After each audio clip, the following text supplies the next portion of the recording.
दिन भर की थकी मांदी वो अभी-अभी अपने बिस्तर पर लेटी थी और लेटते ही सो गई थी। म्युनिसिपल कमेटी का दरोगा-ए-सफाई, जिसे वो सेठ जी के नाम से पुकारा करती थी, अभी-अभी उसकी हड्डियाँ-पसलियाँ झंझोड़कर शराब के नशे में चूर घर वापस गया था। वो रात को वहीं ठहर जाता, मगर उसे अपनी धर्मपत्नी का बहुत ख़्याल था, जो उससे बेहद प्रेम करती थी।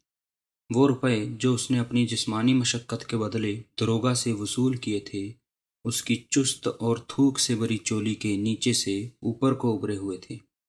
कभी-कभी सांस के उतार-चढ़ाव से चांदी के सिक्के खनखनाने लगते, तो उनकी खनखनाहट उसके दिल की बेमेल धड़कनों में घुल-मिल जाती। ऐसा मालूम होता कि इन सिक्कों की चांदी पिघलकर उसके दिल के खून में टपक रही है। उसका सीना अंदर से तप रहा था। ये गर्मी कुछ तो उस बरांडी के कारण थी, जिसका अद्दा दरोगा अपने साथ लाया था, और कुछ उस शराब का नतीजा थी, जो सोडा खत्म हो जाने पर दोनों ने पानी मिलाकर पी थी। वो सागवान के लंबे और चौड़े पलंग पर औंधे मुंह लेटी हुई थी। उसकी बाहें, जो कांधों तक नंगी थी, पतंग की उस कांप की तरह फैली हुई थी, जो ओस में भीग जाने के कारण पतले कागज से जुदा हो जाएं। दाएं बाजू की बगल में सिलवट्टे पड़ा हुआ गोश्त उभरा हुआ था, जो बार बार मुड़े जाने के कारण नीली रंगत इख्तियार कर गया था, जैसे नुची हुई मुर्गी की खाल का एक टुकड़ा वहां पर रख दिया गया हो। कमरा बहुत छोटा था, जिसमें बेशुमार चीजें बेतरतीबी के साथ बिखरी हुई थीं। तीन चार सूखे सड़े चप्पल पलंग के नीचे पड़े थे, जिनके ऊपर मुंह रखकर एक खारिश ज़दा कुत्ता सो रहा था और नींद में किसी अदृश्य चीज को मुंह चिढ़ा रहा था। इस कुत्ते के बाल जगह जगह से खारिश के कारण उड़े हुए थे। दूर से अगर कोई इस कुत्ते को देखता, तो समझता कि पैर पोंछने वाला पुराना टाट दोहरा करके जमीन पर रखा है। उस तरफ छोटे से दीवारगीर पर सिंगार का सामान रखा था। गालों पर लगाने की सुर्खी, होठों की सुर्ख बत्ती, पाउडर कंघी और लोहे के पिन, जो वो गालिबन अपने जूड़े में लगाया करती थी। पास ही एक लंबी खूंटी के साथ सब्ज तोते का पिंजरा लटक रहा था, और तोता गर्दन को अपनी पीठ के बालों में छुपाए सो रहा था। पिंजरा कच्चे अमरूद के टुकड़ों और गले हुए संगतरे के छिलकों से भरा पड़ा था। इन बदबूदार टुकड़ों पर छोटे छोटे काले रंग के मच्छर या पतंगे उड़ रहे थे। पलंग के पास ही बैंत की एक कुर्सी पड़ी थी, जिसकी पुश्त सिर टेकने के कारण बेहद मैली हो रही थी। इस कुर्सी के दाएं हाथ को एक खूबसूरत तिपाई थी, जिस पर हिज मास्टर्स वॉयस का पोर्टेबल ग्रामोफोन पड़ा था। इस ग्रामोफोन पर मड़े काले कपड़े की हालत बहुत बुरी थी। जंग लगी हुई सुइयां तिपाई के अलावा कमरे के हर कोने में बिखरी हुई थी। इस तिपाई के ऐन ऊपर दीवार पर चार फ्रेम लटक रहे थे, जिसमें मुख्तलिफ आदमियों की तस्वीरें जड़ी हुई थी। इन तस्वीरों से जरा इधर हटकर, यानी दरवाजे में दाखिल होते ही बाईं तरफ की दीवार के कोने में गणेश जी की शोख रंग तस्वीर थी, जो ताज़ा और सूखे हुए फूलों से लदी हुई थी। शायद यह तस्वीर कपड़े के किसी थान से उतारकर फ्रेम में जड़ाई गई थी। इस तस्वीर के साथ ही छोटे से दीवारगीर पर, जो कि बेहद चिकना हो रहा था, तेल की एक प्याली धरी थी, जो दिए को रोशन करने के लिए वहां रखी गई थी। पास ही दिया पड़ा था, जिसकी लौ हवा बंद होने के कारण माथे के तिलक के मानिंद सीधी खड़ी थी। इस दीवारगीर पर धूप की छोटी बड़ी मरोड़ियां भी पड़ी थी। जब वो बोहनी करती थी, तो दूर ही से गणेश जी की इस मूर्ति से रुपए छुआकर फिर अपने माथे के साथ लगाकर उन्हें अपनी चोली में रख लिया करती थी। उसकी छातियाँ चूंकि काफ़ी उभरी हुई थी, इसलिए वो जितने रुपए भी अपनी चोली में रखती, महफूज पड़े रहते थे। अलबत्ता कभी कभी जब माधव पूना से छुट्टी लेकर आता था, तो उसे अपने कुछ रुपए पलंग के पाए के नीचे उस छोटे से गड्ढे में छुपाने पड़ते थे, जो उसने खास इस काम की गरज से खोदा था। माधव से रुपए महफूज रखने का यह तरीका सौगंधी को रामलाल दलाल ने बताया था। उसने जब यह सुना था कि माधव पूना से आकर सौगंधी पर धावे बोलता है, तो उसने कहा था, उस साले को तूने कब से यार बनाया है? ये बड़ी अनोखी आशिकी माशूकी है। साला एक पैसा अपनी जेब से निकालता नहीं और तेरे साथ मज़े उड़ाता रहता है। मज़े अलग रहे, तुझसे कुछ ले भी मरता है।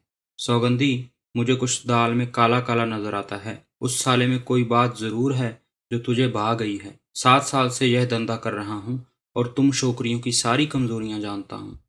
यह कहकर रामलाल ने, जो बम्बई शहर के मुख्तलिफ हिस्सों में 10 रुपए से लेकर 100 रुपए तक वाली 120 छोकरियों का धंधा करता था, सौगंधी को बताया था। साली, अपना धन यूं बर्बाद ना कर। तेरे अंग पर से कपड़े भी उतार कर ले जाएगा वो तेरी माँ का यार। इस पलंग के नीचे छोटा सा गड्ढा खोदकर उसमें सारे पैसे दबा दिया कर, और जब वो तेरा यार आया करे तो उससे कहा कर, तेरी जान की कसम माधो, आज सुबह से एक देले का मुंह नहीं देखा। जरा बाहर वाले से कहकर एक कप चाय और अफलातून बिस्कुट तो मंगा। भूख से मेरे पेट में चूहे दौड़ रहे हैं। समझी? बहुत नाजुक वक्त आ गया है मेरी जान। इस साली कांग्रेस ने शराब बंद करके बाजार बिल्कुल मंदा कर दिया है, पर तुझे तो कहीं न कहीं से पीने को मिल ही जाती है। भगवान कसम, जब तेरे यहाँ कभी रात की खाली की हुई बोतल देखता हूँ और दारू की बात सूंघता हूँ तो जी चाहता है तेरी जून में चला जाऊं। सौगंधी को अपने जिस्म में सबसे ज़्यादा अपना सीना पसंद था। एक बार जमुना ने उससे कहा था, नीचे से इन बम्ब के गोलों को बांध के रखा कर, अंगिया पहना करेगी तो इनकी सख्ताई ठीक रहेगी। सौगंधी यह सुनकर हंस दी थी। जमुना, तू सबको अपने सरीखा समझती है। 10 रुपए में लोग तेरी बोटियां तोड़कर चले जाते हैं तो तू समझती है कि सबके साथ ऐसा ही होता होगा। कोई मुँह लगाए तो ऐसी वैसी जगह हाथ। अरे हाँ, कल की बात तुझे सुनाऊं। रामलाल रात के 2 बजे एक पंजाबी को लाया। रात भर के 30 रुपए तय हुए।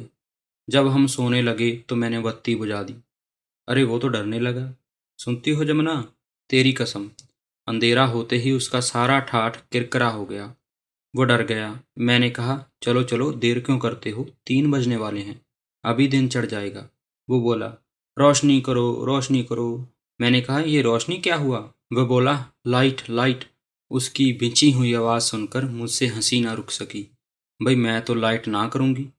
और यह कहकर मैंने उसकी गोश्त भरी रान की चुटकी ली। वो तड़प कर उठ बैठा और उसने लाइट ऑन कर दी। मैंने झट से चादर ओढ़ ली और कहा, तुझे शर्म नहीं आती मर्दुए? वह पलंग पर आया तो मैं उठी और मैंने लपक कर लाइट बुझा दी।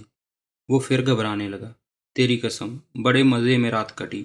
कभी अंधेरा कभी उजाला, कभी उजाला कभी अंधेरा। ट्रॉम की खड़खड़ हुई तो पतलून वतलून पहनकर वह उठ भागा। साले ने 30 रुपए सट्टे में जीते होंगे जो यूं मुफ्त में दे गया। जमुना, तू बिल्कुल अलहड़ है। बड़े बड़े गुरियाद हैं मुझे इन लोगों को ठीक करने के लिए। सौगंधी को वाकई बहुत से गुर याद थे, जो उसने अपनी एक दो सहेलियों को बताए भी थे। आमतौर पर वो ये गुर सबको बताया करती थी। अगर आदमी शरीफ हो, ज़्यादा बातें ना करता हो, तो उससे खूब शरारतें करो, अनगिनत बातें करो, उसे छेड़ो, सताओ, उसके गुदगुदी करो, उससे खेलो। और अगर दाढ़ी रखता हो तो उसकी दाढ़ी में उंगलियों से कंघी करते करते 2 4 बाल भी नोच लो। अगर उसका पेट बड़ा हो तो उसे थपथपाओ। उसको इतनी मोहलत ही न दो कि वह अपनी मर्जी से कुछ कर पाए। वो खुश खुश चला जाएगा और तुम बची रहोगी। ऐसे मर्द जो गुपचुप रहते हैं बड़े खतरनाक होते हैं बहन। उनका दांव चल जाए तो हड्डी पसली तोड़ देते हैं। सौगंधी इतनी चालाक नहीं थी जितना खुद को जाहिर करती थी। उसके गाहक बहुत कम थे। वो एक बहुत अधिक जज्बाती लड़की थी। यही वजह है कि वो तमाम गुर जो उसे याद थे उसके दिमाग से फिसलकर उसके पेट में आ जाते थे, जिस पर एक बच्चा हो जाने के कारण कई चुरसें पड़ गई थीं। इन चुरसों को पहली मर्तबा देखकर ऐसा लगा था कि उसके खारिश ज़्यादा कुत्ते ने अपने पंजे से ये निशान बना दिए हैं। जब कोई कुतिया बड़ी लापरवाही से उसके पालतू कुत्ते के पास से गुजरती थी तो वो शर्मिंदगी दूर करने के लिए ज़मीन पर अपने इन पंजों से इसी किस्म के निशान बनाया करता था। सौगंधी दिमाग में ज़्यादा रहती थी, लेकिन जूं ही कोई नरमो नाजुक बात, कोई कोमल बोल उससे कहता तो झट पिघलकर वो अपने जिस्म के दूसरे हिस्सों में फैल जाती। गौ मर्द और औरत के जिस्मानी मिलाप को उसका दिमाग बिल्कुल फजूल समझता था। मगर उसके जिस्म के बाकी अंग सब के सब उस मिलाप के बहुत बुरी तरह कायल थे। उसके अंग थकन चाहते थे, ऐसी थकन जो उन्हें झंझोड़ कर उन्हें मारकर सुलाने पर मजबूर कर दे। ऐसी नींद जो थक कर चूर चूर हो जाने के बाद आए, कितनी मज़ेदार होती है। वो बेहोशी जो मार खाकर बंद बंद ढीले हो जाने पर तारी होती है, कितना आनंद देती है। कभी ऐसा मालूम होता है कि तुम हो और कभी ऐसा मालूम होता है कि तुम नहीं हो। और इस होने और ना होने के बीच में कभी कभी ऐसा भी महसूस होता है कि हवा में तुम बहुत ऊंची जगह लटके हुए हो। ऊपर हवा, नीचे हवा, दाएं हवा, बाएं हवा, बस हवा ही हवा। और फिर इस हवा में दम घुटना भी एक खास मज़ा देता है। बचपन में जब वो आँख मिचोली खेला करती थी और अपनी माँ का बड़ा संदूक खोलकर उसमें छुप जाया करती थी, तो नाकाफ़ी हवा में दम घुट जाने के साथ-साथ पकड़े जाने के खौफ से वो तेज़ धड़कन जो उसके दिल में पैदा हो जाया करती थी, उसे कितना मज़ा दिया करती थी। सौगंधी चाहती थी कि अपनी सारी ज़िंदगी किसी ऐसे ही संदूक में छुप कर गुजार दे, जिसके बाहर उसको ढूंढने वाले फिरते रहें, कभी-कभी उसको ढूंढ निकालें कि फिर वह भी उनको ढूंढने की कोशिश करे। ये ज़िंदगी जो वो 5 वर्षों से गुजार रही थी, आँख में चोली ही तो थी। कभी वो किसी को ढूंढ लेती थी और कभी कोई उसे ढूंढ लेता था। बस यूं ही उसका जीवन बीत रहा था। वो खुश थी, इसलिए कि उसको खुश रहना पड़ता था। हर रोज़ रात को कोई न कोई मर्द उसके चौड़े सागवानी पलंग पर होता था और सौगंधी, जिसको मर्दों को ठीक करने के लिए बेशुमार गुर याद थे, इस बात का बार बार पक्का इरादा करने पर भी कि वो उन मर्दों की कोई ऐसी वैसी बात नहीं मानेगी और उनके साथ बड़े रूखेपन के साथ पेश आएगी, हमेशा अपने जज्बात के दायरे में बह जाया करती थी और फ़कत एक प्यासी औरत रह जाया करती थी। हर रोज़ रात को उसका पुराना या नया मुलाकाती उससे कहा करता था, सौगंधी, मैं तुझसे प्रेम करता हूँ। और सौगंधी यह जानते हुए भी कि वो झूठ बोल रहा है, बस मौन हो जाया करती थी और ऐसा महसूस करती थी जैसे सचमुच उससे प्रेम किया जा रहा है। प्रेम कितना सुंदर बोल है।